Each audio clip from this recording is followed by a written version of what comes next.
నన్ను విజయశాంతి గారు 2013లో కేసీఆర్ గారి ఇంట్లోనే ఢిల్లీలో కలిసినప్పుడు ఆమె అడిగింది. లోపల నుంచి వచ్చింది కేసీఆర్ గారి రూమ్‌లోంచే. "అన్న నాకు మళ్ళీ ఎంపీ టికెట్ ఇస్తాడంటావా?" అని అడిగింది. అంటే అది మీకున్న దీన్ని బట్టి ఉంటదమ్మా. మీ ఇద్దరి మధ్య అండర్‌స్టాండింగ్‌ని బట్టి ఉంటదది. రాజకీయాలలో అట్లే ఉంటది. మీకు ఒకవేళ ఎంపీ ఇయ్యకపోవచ్చు. ఇబ్బందేముందమ్మా? రేపు అధికారంలోకి వచ్చే పరిస్థితి ఉన్నది గదా! అప్పటికి తెలంగాణ తీర్మానం అయింది సిడబ్ల్యూసీలో. అంటే కాబట్టి ఇదే నెల జూలై. జూలై నెల. July June, July. కాబట్టి ఒకవేళ రాకుంటే ఇబ్బంది ఏముంది? ఎంపీగానే ఉండాలని ఏమన్నా రాసి పెట్టుందా? రేపు ఎమ్మెల్యే అయితే మంత్రి కూడా కావచ్చు కదా. అయితే ఏమో అన్నా నేనైతే సెకండ్ థాట్‌లోకి వెళ్ళిపోయినా అన్నది. అంటే సెకండ్ థాట్‌లో అంటే వదిలేద్దామని ఆలోచన.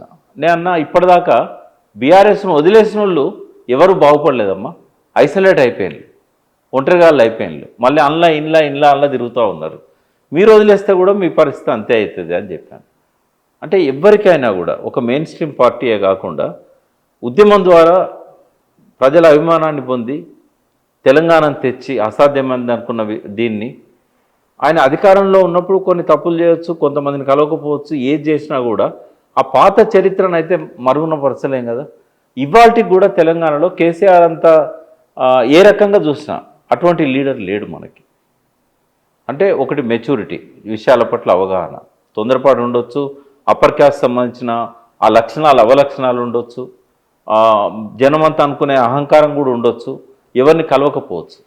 కానీ ఆయన విధానాలు కావచ్చు, అమలు చేసిన తీరు కావచ్చు, ప్రజలకు జరిగిన మేలు కావచ్చు, తెలంగాణ రాష్ట్రానికి జరిగిన లాభం కావచ్చు, వేర్వేరు రంగాలల్లో అవి అసమానమైనవి. ఎవరు కూడా ఆ లెవెల్లో తెలంగాణను ఉంచేవాళ్ళు కాదు. నేను దాన్ని చూస్తున్నా, నీళ్ళు చూస్తున్నా, పాలు చూస్తున్నా.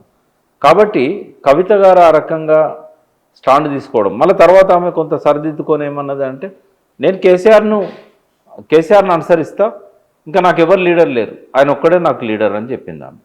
ఏ నాయకత్వాన్ని నేను ఫాలో గాను, కేసీఆరే నాకు నాయకుడు అన్నది. మంచి సంతోషం. ఇప్పుడు ఆమె కేసీఆర్ను 100% యాక్సెప్ట్ చేస్తున్నది.